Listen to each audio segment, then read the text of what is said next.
एक लड़के की विचित्र लव स्टोरी। एक अमीर लड़का था, उसे एक गरीब किसान की लड़की से प्यार हो गया।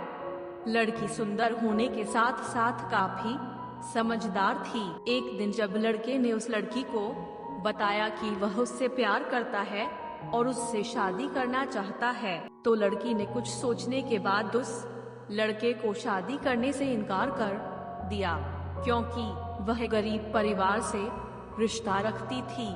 लेकिन कुछ समय बाद जब ये बात उस लड़के को पता चली, तो उसने लड़की के माता पिता से बात की और उस लड़की को समझाया। काफी समझाने के बाद वह लड़की मान गई और दोनों की शादी हो गई। शादी के बाद लड़का उसे बहुत प्यार करता था। दोनों का दाम्पत्य जीवन काफी अच्छा चल रहा था, लेकिन कुछ महीनों बाद लड़की को चर्म रोग स्किन डिजीजेस हो गया, जिसके कारण उसकी खूबसूरती ढलने लगी। अब लड़की को यह डर भी सताने लगा कि उसकी खूबसूरती ढलने के कारण कहीं उसका पति उसे छोड़ न दे। लड़की उस चर्म रोग को ठीक करने का हर संभव प्रयास कर रही थी। समय बीत रहा था और लड़की की खूबसूरती धीरे धीरे ढल रही थी।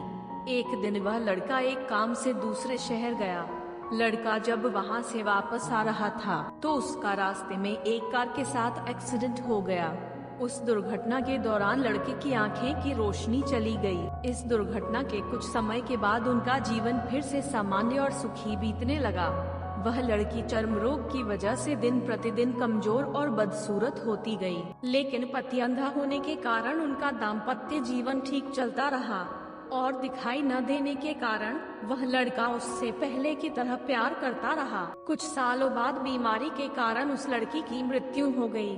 पत्नी की मृत्यु होने के बाद वह लड़का अंदर से दुखी हो गया और वह शहर छोड़कर जाने वाला था। तभी उसके पड़ोसी ने उसे सांत्वना देते हुए कहा, बाप तो अपनी पत्नी के बिना अकेले पड़ जाएंगे, वह आपका काफी ख्याल रखती थी, अब आपका जीवन अंधकार में कैसे व्यतीत होगा। तब उस लड़के ने अपने पड़ोसी की ओर देखा और गहरी सांस लेते हुए कहा, मैं कभी अंधा था ही नहीं, लेकिन मैं यह सोचकर अंधे होने का नाटक करता रहा कि कहीं मेरी पत्नी को उसकी बीमारी और बदसूरती के कारण यह ना लगे कि मैं उससे प्यार नहीं करता।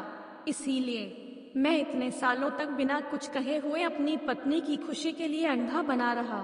यह बात सुनकर पड़ोसी की आंखों से आंसू छलक आए और वह लड़का वहां से उठकर चला गया। शिक्षा, अगर आप जीवन भर खुश रहना चाहते हैं, तो आप लोगों की कमियों की तरफ ही नहीं, उनकी खूबियों की तरफ भी गौर करिए। आपका जीवन आसान हो जाएगा।